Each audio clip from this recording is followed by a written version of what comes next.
Discipline, discipline. అందరికీ కావాల్సింది ఇదే. ఇది మనం ఎక్కువగా టీచర్స్ దగ్గర వింటూ ఉంటాము, పేరెంట్స్ దగ్గర వింటూ ఉంటాం. అసలు ఈ డిసిప్లిన్ అంటే ఏంటి? ఎక్కడ దొరుకుతుంది? ఎక్కడైనా దొరుకుతుంది అంటే పేరెంట్స్ అందరూ కూడా అట్ ఎనీ కాస్ట్ కొనడానికి రెడీగా ఉన్నారు కదా.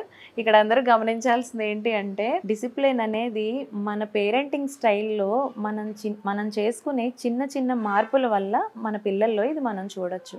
చాలా మంది పేరెంట్స్ ఏం చేస్తారు అంటే, అందరూ ఆల్మోస్ట్ ఇలాగే ఉంటారు. మనం పిల్లల నుంచి చాలా ఎక్కువ ఎక్స్పెక్ట్ చేసేస్తూ ఉంటాం. నువ్వు అలా ఉండాలి, ఇలా ఉండాలి, ఇలా మాట్లాడాలి, ఇలా బిహేవ్ చేయాలి, ఇలా తినాలి, ఇలాగే తినాలి, ఇలాగే మాట్లాడాలి అని చెప్పేసి మనం వాళ్ళకి కొన్ని స్ట్రిక్ట్గా కొన్ని బౌండరీస్ అనేవి చాలా గట్టిగా గీసేస్తూ ఉంటాం. పేరెంట్స్ అందరూ ఆలోచించాల్సింది ఏంటి అంటే, వాళ్ళకి చెప్తున్నవన్నీ మనం ఫాలో అవుతున్నామా అని వాళ్ళ పేరెంటింగ్ స్టైల్లో ఒకసారి చెక్ చేసుకోవాలి. మన ఒపీనియన్స్ని వాళ్ళ మీద రుద్దేసి ఇలాగా గట్టిగా స్ట్రాంగ్గా ఇన్స్ట్రక్షన్స్ ఇచ్చి నువ్వు ఇలాగే చెయ్యాలి అనేది చాలా ప్రెషర్కి గురి చేస్తుంది వాళ్ళని.